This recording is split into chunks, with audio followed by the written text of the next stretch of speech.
This video is not intended to encourage or glorify any kind of drug use. The sole purpose of these videos is to educate you on the dangers of what these substances can do to you. Please do not do any of the acts mentioned in this video. I repeat, do not do any of the acts mentioned in this video.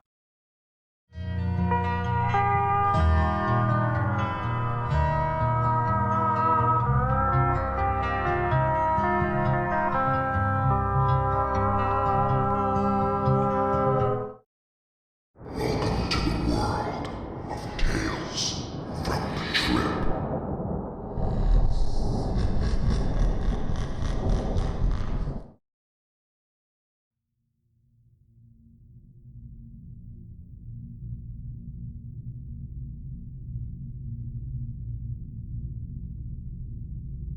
It happened a long time ago, but I can remember it like it was yesterday. A girlfriend gave me her little brother's unused supply of Ritalin tablets, 60 pills, 10 milligram, immediate release. That night we had chopped up and snorted 3 apiece, and I instantly loved the cocaine-type feeling. I went home later, around 10 p.m., and started to crash, so I called her to talk. Still possessing 54 tablets, I started to crush them up, one by one, snorting a tablet about every 5 minutes while talking on the phone. I am sure I was blabbering complete nonsense, and so she let me go at around midnight.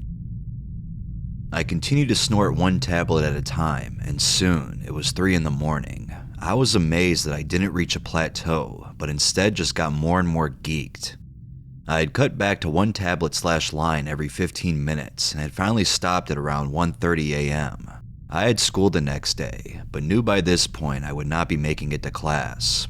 Little did I know how that point would come painfully home to me in short order. Suddenly, around 3:30 a.m., I noticed that my heart was doing 200 beats per minute, right at maximal heart rate for one my age. Worse still, I realized I had gone through 20 tablets since arriving home. I had also smoked 2 packs of Marlboro Lights as they increased the buzz substantially. I tried to lay in bed and sit still, afraid that any exertion would cause my heart to explode. Unfortunately, the high just kept getting stronger. This was due to the fact that I probably had half a bottle of crushed Ritalin filling the tube running from my nostril into my lungs. Not all of the drug had even reached my bloodstream 2.5 hours after snorting the last line. I began to seriously freak out, knowing that my body was not designed for this type of stimulation. I mean, really, I was more pumped than if I had gone ashore naked, holding a butter knife, with a bullseye painted across my chest on D-Day. I cautiously ambled into the bathroom, trying very hard to avoid a heart attack, and began pouring water up my nose, trying to wash out the remaining Ritalin powder. I ended up vomiting, and this caused frightening and sporadic arrhythmia, heart beating out of sync. I went back to bed and foolishly lit a cigarette. On the first draw, shit started to seriously go wrong. My heart continued skipping beats, and it became increasingly hard to breathe. I tried to yell for help, but couldn't even make a sound, save for a rapid gasp. All of my focus was on trying to breathe, as I had to force every breath. Remember folks, breathing is an involuntary response, and to have it become voluntary, painfully forced, is the scariest thing in the world.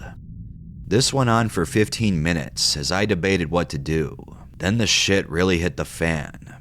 As more Ritalin flooded my brain, the left half of my body went completely numb, with sharp, prickling sensations similar to when my foot falls asleep. This quickly led to total paralysis of the left side, and I knew then that I was already too late. I was going to die. I mustered all my strength to go downstairs and awaken my mom. This resulted in a somewhat controlled fall, which did the trick of waking her. I stuttered uncontrollably, demanding that she call an ambulance, now. She had been deeply sleeping and muttered something about me having a nightmare and needing to go back to bed. Damn straight I was having a nightmare, while very wide awake.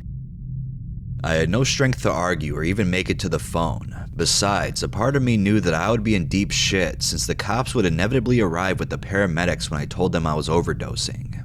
I envisioned the neighbors gathering around to drool and gawk, and the shame that my mom would face losing her son to a drug overdose.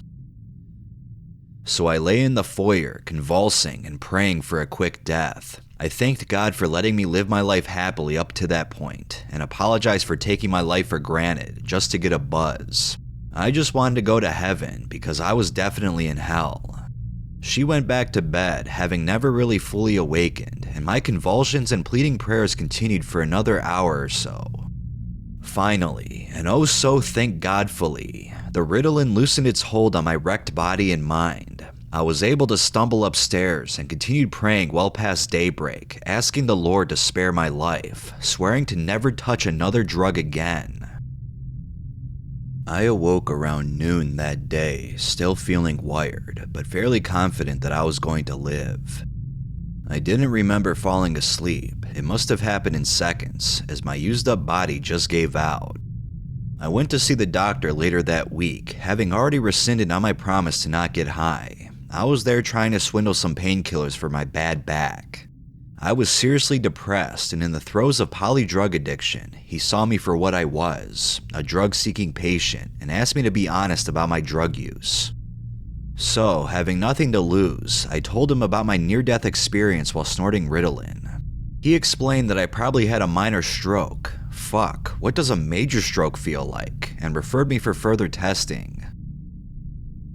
A while later, I had an ECG where they looked at my heart. Thank God it was normal. That still left the status of my brain on question, as a stroke could have left me at a higher risk for a sudden death due to an aneurysm, a blood vessel in the brain bursts, but I could not afford the test, PET scan. So I never conclusively found out if I had a stroke, but it still worries me to this day. Thus, I largely avoid stimulants. I have only had a few lines of cocaine years after the event and some caffeine now and again. I hope the telling of this tale will prevent someone from experiencing what I can definitively say was the most horrifying experience of my life. I literally looked death in the face, and I know what it feels like right before you die, especially by your own hand. Horrible. I will never again question that the strongest basic instinct among humans is to live. I think part of the reason that it was so scary is that I put myself in that situation. I have never, and would never, think of suicide, yet I almost caused my own death. That said, I guess the positive spin is that I have much less fear of dying. Any death must be better than at one's own hand, and I now truly appreciate every day as the gift that it is. At any age or at any time, I could be having the time of my life, and then it all just ends. There's no arguing to save my own ass. That's it. The sentence has been handed down, and it's off to the death chamber. No second chance, no time for goodbyes.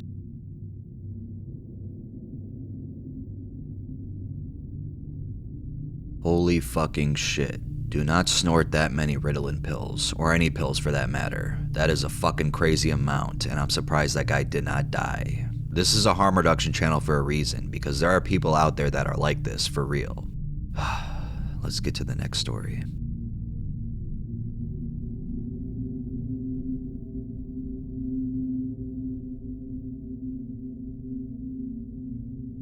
I'm going to start by saying that this happened a long time ago, but I thought my experience was worth bringing back. When I was 12, my dad committed suicide. I started having problems at school, and the head doctor decided I had ADHD, so he threw my mom a script for Ritalin. Little did I know, this drug would leave me with a disorder that still haunts me today.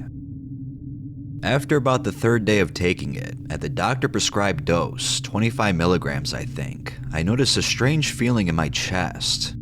I felt over my heart, and my God, my heart was beating so fast that I immediately got scared and told my mom. After going to a bunch of doctors, including a cardiologist, I was diagnosed with supraventricular tachycardia.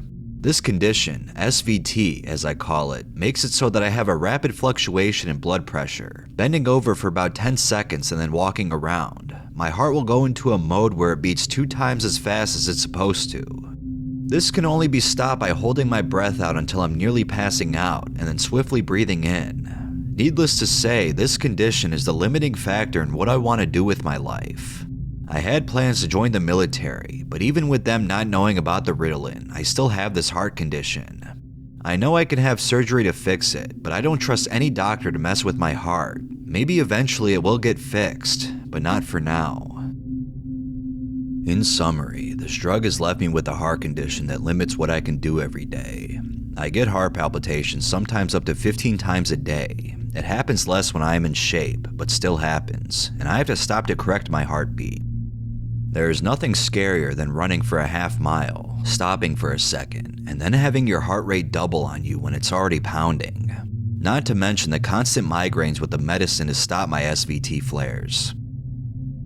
I had plans to join the military, but even with them not knowing about the Ritalin, you can't usually join the military if you have ADHD or have used ADHD medications. I still have this heart condition. If you have a history of heart conditions in your family, don't even consider using Ritalin. The permanent consequences are not worth the up effects.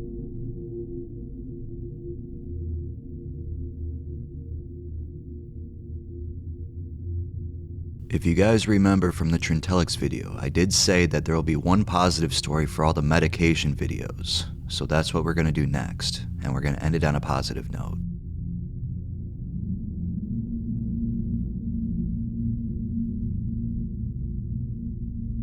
So I'm 17 and have been on Ritalin for about 3 weeks now. I use the extended release tablets each morning. I suffered from horrible social anxiety and can barely talk to people I didn't know well, which for pretty clear reasons made me angry at myself because I was very lonely, but couldn't make friends because of this. To add on to it, I went to the only psychiatrist who was covered by my insurance plan, and she ended up misdiagnosing me with depression and having me try 4 different antidepressants.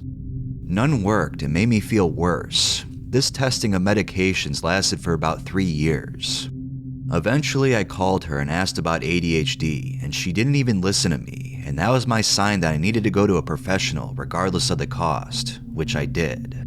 Soon after my meeting with the psychiatrist, I got diagnosed with ADD and given a prescription for slow-release Ritalin tablets.